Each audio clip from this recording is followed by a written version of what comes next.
morning, afternoon, evening, wherever you are, and welcome to Global Atheist News Roundup, dateline 18th of November 2023. This week's headlines. A Canadian killed a family to make Muslims fearful, the jury hears. The hijab is the wrong symbol to represent women. In Turkey, a 2,000-year-old witch curses Israel and shoots in the air. A Florida church refused to rent space to a mum who conceived her kids through IVF. A new poll reveals that religious Americans are more likely to support political violence.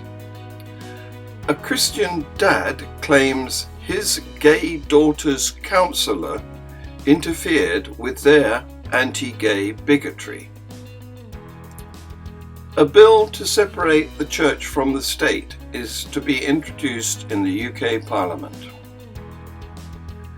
A West Virginia school system mandates religious training for the staff following Revival Assembly lawsuit. And again in West Virginia, a prison finally releases an atheist inmate who has been denied parole for refusing to profess Christianity. And in Tasmania, the Burnie Council rejects the pleas of non-religious councillors about the prayer issue. We're not going to dwell on the Gaza situation because mainstream news is covering that, but as usual, we start with our Islamic correspondent, Momus. Welcome, Momus. Thank you, John. Momus Najmi here with news from the Islamic world. And in today's news, a Canadian man accused of killing a Muslim family in London, Ontario, wanted to make all Muslims fearful for their safety, a jury has heard. Prosecutors said in their closing argument that Nathaniel Weltman had planned to send a brutal message. Mr. Weltman, 22, faces 4 first-degree murder charges and 1 count of attempted murder. He also faces terrorism counts, with prosecutors arguing he targeted the family because of their faith. The jury is now deliberating. The accused faces life in prison if found guilty. Both the defense and prosecutors agree that Mr. Weltman was behind the wheel on 6th of June 2021, when a vehicle ran over 3 generations of the Afzal family as it took an evening walk. Mr. Weltman has pleaded not guilty to the charges, arguing that he suffers from mental illness. Salman Afzal, 46, and his wife Madhiya Afzal, 44, and their daughter Yumna Afzal, 15, and Mr. Afzal's mother Talat Afzal, 74, all died in the attack. A 9-year-old boy was seriously hurt but survived. The case marks the first time a jury in Canada has heard legal arguments on terrorism related to white supremacy. The panel will not only have to decide whether Mr. Weltman is guilty of murder, but if his actions can be described as terrorism. Prosecutors are looking to prove the murders were intentional and committed for a political, religious, or ideological purpose to intimidate the public or a specific group. In other news, in Smethwick, Birmingham, a 16-foot-tall 1-ton steel statue depicting a woman wearing a hijab has been constructed and is due to be installed this month. The title, The Strength of the Hijab, is written on a tablet at the statue's base. Ironically, the statue that arguably celebrates a symbol of women's submission to men was designed by a man, the sculptor Luke Perry.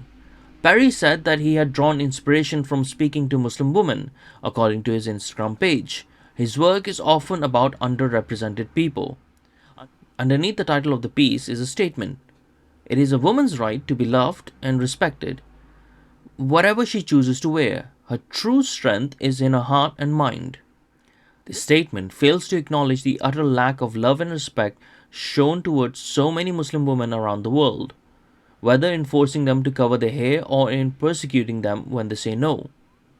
Regardless of the intentions of Perry and Legacy West Midlands, the charity that commissioned the statue, this celebration of the hijab unfortunately cannot help but remind viewers of the utter indifference and lack of humanity that is prevalent in the authoritarian, brutal Islamic regimes where millions of women are forced to wear it. In other news, in Turkey, a 2,000-year-old witch curses Israel and shoots in the air. See video. İsrail kabileleri öldüren oğluyla beraber İsrail insanlara canını yazsın. İsrail Allah seni yansın. İsrail. That's all from me today. Back to you, John. Thank you, Momus. Now for religious news from elsewhere in the world. A Catholic church in Florida told a woman that she couldn't host an event on their premises because, when they looked her up, they discovered she had committed the horrible sin of having children through in vitro fertilization. Katie Ray has been outspoken about her IVF journey on social media. But the Catholic Church opposes any kind of pregnancy that doesn't involve one male and one female.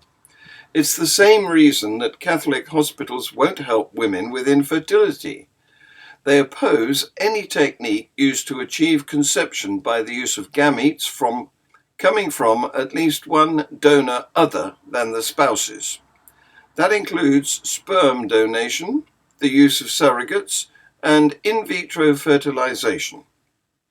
The Church says these things are contrary to the covenant of marriage, the unity of the spouses, and the dignity proper to parents and the child. A new survey reveals that support for political violence is notably higher among religious communities, especially white evangelical Protestants. See this video. Poll reveals religious Americans are more likely to support political violence. In a disquieting insight into the state of American democracy, a new survey reveals that support for political violence is notably high among religious communities, especially among white evangelical Protestants. A startling 1/3 of this group supports the idea of political violence, markedly outpacing support in other religious cohorts. The survey, conducted by the Public Religion Research Institute and the Brookings Institution, underscores an escalating concern for the future of American democracy, with 75% of all Americans feeling that it's at risk. The religious angle is particularly concerning given that more than half of white evangelical Protestants also agree with the statement that God gave America to European Christians as a quote-unquote promised land. This theological stance correlates with an increased willingness to support political violence to quote-unquote save the country. MSNBC host Joy Reid noted, quote, people do not have confidence in democracy as a way to solve their fundamental concerns, highlighting a disturbing trend that religious beliefs are intersecting dangerously with democratic values. Earlier this month, a father, Brad Briscoe, stood up in front of the congregation at Ballard Baptist Church to tell them the disturbing story of how a high school guidance counselor attempted to separate him and his wife from their daughter. As Briscoe explained, in September 2022, his daughter, then 16, asked if her 17-year-old female friend could stay with the family for a while because she was dealing with problems at home. It wasn't unusual for their kids' friends to stay at their home, so they had no problem agreeing. 6 months later, Briscoe found out that the two girls had more than a friendship. There was a romantic involvement, he explained. Their daughter denied it at first, telling them, "I'm not gay," but then later admitted to being in a relationship.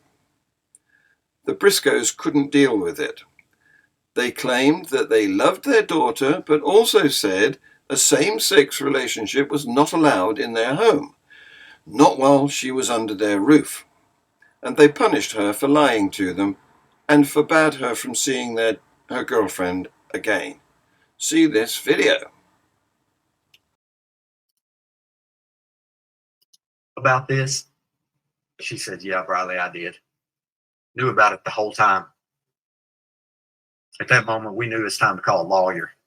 And we did. So we got lawyers going. Superintendent's like, I'm going to do an investigation. She did an investigation, all right. When she got done with the investigation, it got back to us. And I'm not joking. I just read that text. I got over 200 more just like it. Her findings, that everything that counselor did was in good faith. Good job. Basically, that screamed to me. Like I said, I loved that 3 hours. You all don't understand the detail I'd love to go into. That screamed to me. You know what screamed to me? It screamed to me that, by golly, you better not be a Christian in Anderson County. Because I'm going to tell you what. If we don't believe in your belief systems, we're going to do whatever it takes. The school system, well, we're going after your job. We're going to try to get you imprisoned. We're going to destroy you. That's exactly what it says to me. Like I said, I want to talk. I want to tell you so much more, but I'm going to end, and I'm going to tell you this. And I know everyone in this room agrees with me with what I'm about to say. It is the parent's role. It is the parent's right to determine the belief system within our homes. It is our role, our right to raise our children, to develop them and teach them based on our belief systems. It is not the school systems or a counselor's job to do that.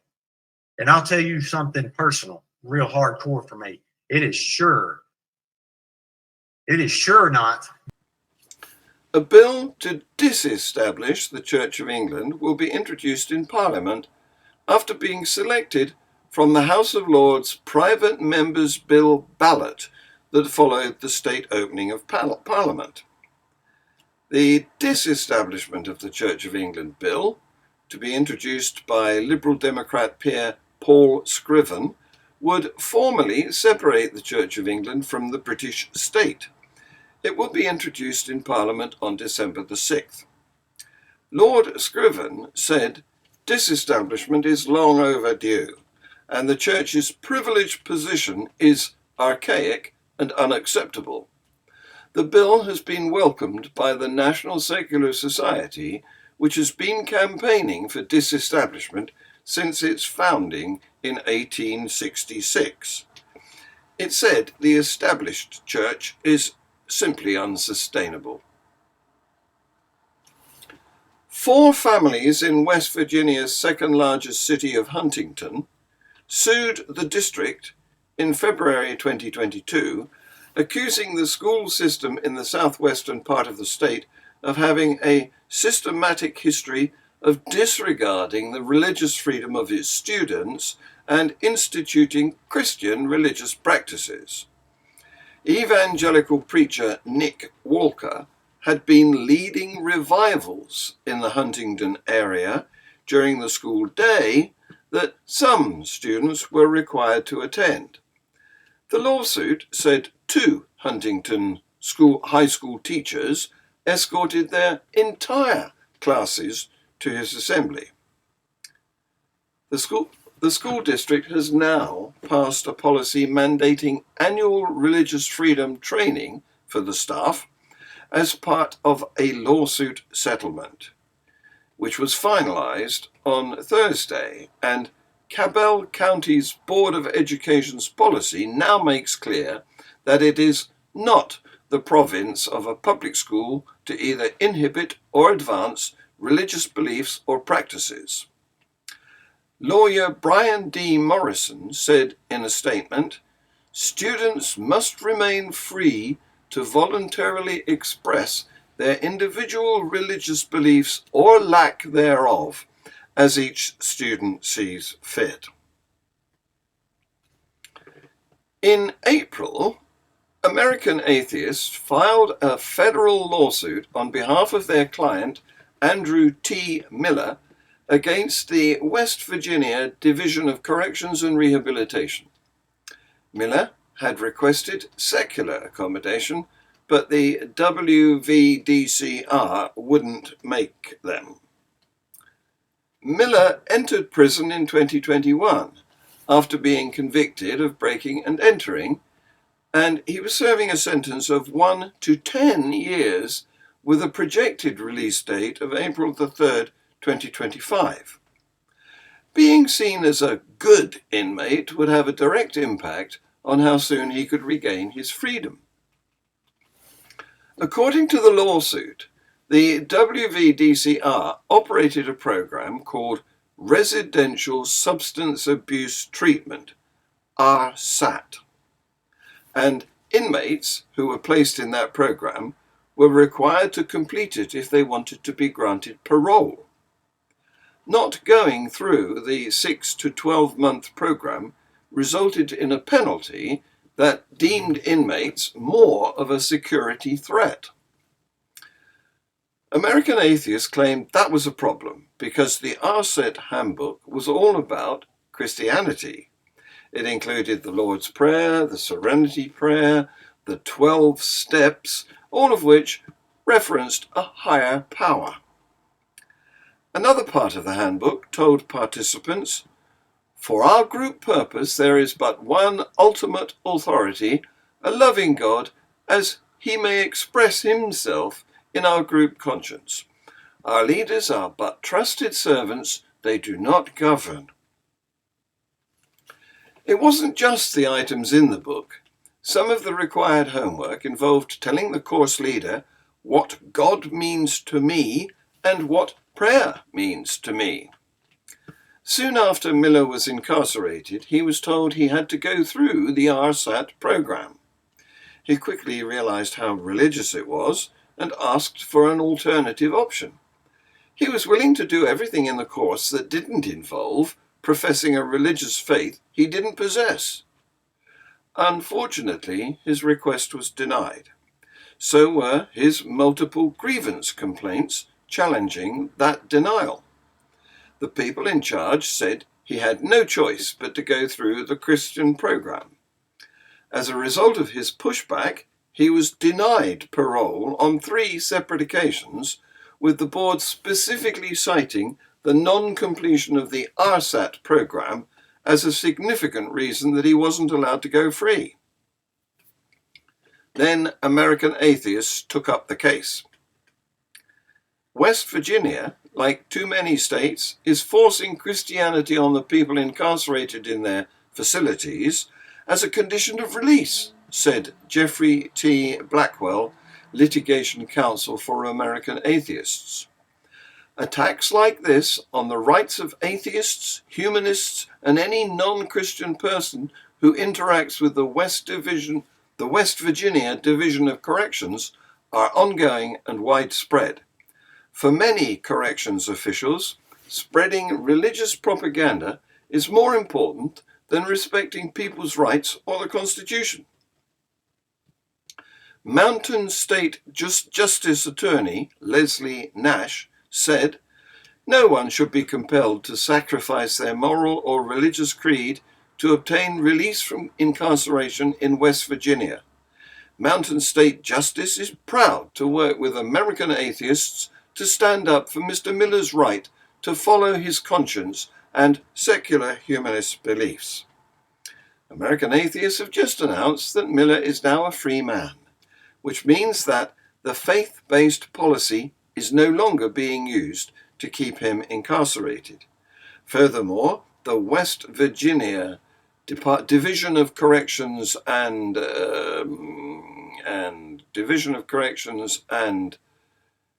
West Virginia Division of Corrections and Rehabilitation is changing its policies so no one has to go through the same ordeal ever again. That includes using the secular SMART Recoveries Inside Out program as an acceptable substitute for RSAT. Finally, A Tasmanian council that represents a majority non-religious population has ignored the pleas of 2 councillors to remove Christian prayers from its formal meetings. See this video. So right off the bat, I will say a council meeting is the only meeting where I attend where I have to sit through a prayer. I have previously stated that the prayer is only inclusive of Christians. I don't believe there is a need for religion in politics, and as someone who is not religious, it certainly is not inclusive of myself or people who I have had discussions with around the issue. Unfortunately, Councillor Dorsey stated facts in his last motion, and the reality is religion is a major contributor of war, and he was also right. There probably are more important things for people to pray for than councillors in Burnie. Whilst I thank any and all church members that have said a prayer at council meetings in the past, times have changed and we are a multicultural society that needs to be inclusive of everyone, including those that are not religious. Thank you. If you work on the basis that God's omnipresent, and I believe that is the belief, you can pray from home. People can come in here and pray for themselves. They can have their own private moment before a meeting. It's not against prayer. It's not against religion. I would prefer that you use your energies to help people that need it a lot more than us. Shortly on this channel, you can watch Tercia and I chat with guest Khaled Hammond, a British-Egyptian ex-Muslim. And don't forget to watch Views on the News, the show where our opinionated panel give their views on the items I've just reported on. This has been Global Atheist News. Please like, subscribe and share. Thank you for watching.